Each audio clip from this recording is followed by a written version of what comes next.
Urea కొరత వల్ల రాష్ట్రంలో రైతులు గోసబడతా ఉన్నారు.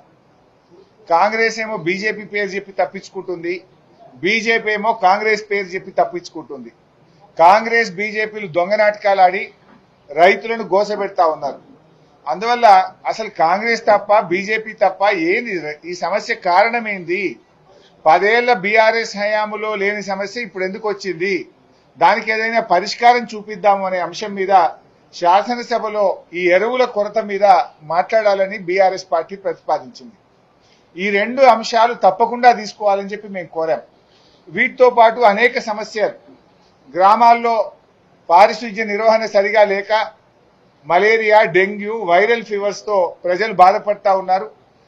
గ్రామాలు, పట్టణాల పారిశుధ్య నిర్వహణ, ఈ అంటు రోగాల మీద చర్చించాలని అడిగాం.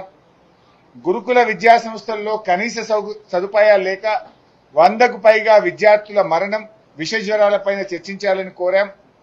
ఫీజు రియంబర్స్మెంట్ డబ్బులు విడుదల గాక ఎస్సీ, ఎస్టీ, బీసీ, మైనార్టీ పిల్లలు ఇబ్బంది పడుతున్నారు కనుక ఫీజు రియంబర్స్మెంట్ మీద కూడా వెంటనే చర్చ చేయాలని చెప్పి కోరాం. 4th సిటీ పేరు మీద జరుగుతున్న అక్రమాలు, ముఖ్యమంత్రి కుటుంబ సభ్యుల పాత్ర మీద శాసనసభలో చర్చించాలని కోరాం. అదేవిధంగా పౌర సరఫరాల శాఖలో ధాన్యం కుంభకోణము, బాధ్యులపై చర్యలు తీసుకోవడం అనే అంశం మీద చర్చ చేయాలని, అదేవిధంగా ప్రభుత్వ ఉద్యోగుల టీఏలు, డిఏలు, సరెండర్ లీవ్లు, రిటైర్మెంట్ ఉద్యోగుల బెనిఫిట్స్ ఇవ్వకపోవడము, పీఆర్సీ ఇవ్వకపోవడము, 5 డిఏలు పెండింగ్ ఉన్న అంశాల మీద కూడా చర్చ చేయాలని చెప్పి కోరాం. గోదావరి బనకచెర్ల ప్రాజెక్టు వల్ల తెలంగాణ రాష్ట్రానికి జరుగుతున్న అన్యాయం మీద శాసనసభలో చర్చించాలని కోరాం. అదేవిధంగా మరి హైడ్రా కూల్చివేతలు, పేదలు పడుతున్న బాధలు, ప్రభుత్వ ఆసుపత్రుల్లో కనీస సౌకర్యాలు లేని విషయాలు తదితర అంశాల మీద బీఆర్ఎస్ పార్టీ ఈ శాసనసభ సమావేశాల్లో చర్చించాలని కోరాం. దురదృష్టం ఏంటంటే రాష్ట్ర ప్రభుత్వం 2 రోజులు అసెంబ్లీ జరుపుతామంటున్నారు.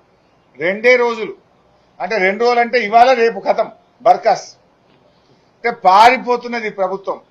ప్రజా సమస్యల మీద చర్చించకుండా శాసనసభ వాయిదా వేసుకొని పారిపోతున్నారు. వరదల మీద మాట్లాడదామంటే వరదలు ప్రాధాన్యత కాదు, బురద రాజకీయాలు మాట్లాడుకుందామంటున్నారు.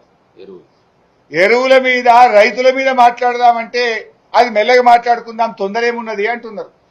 అందుకే ఎరువుల మీద, రైతుల కష్టాల మీద, వరదల మీద, ప్రజలు పడుతున్న బాధల మీద మాట్లాడడానికి ప్రభుత్వం ముందుకు రాకపోవడం వల్ల మేము బీఏసీ మీటింగ్ నుంచి వాకౌట్ చేసి బయటకు రావడం జరిగింది. షేర్ చేయండి, లైక్ చేయండి, సబ్స్క్రైబ్ చేయండి.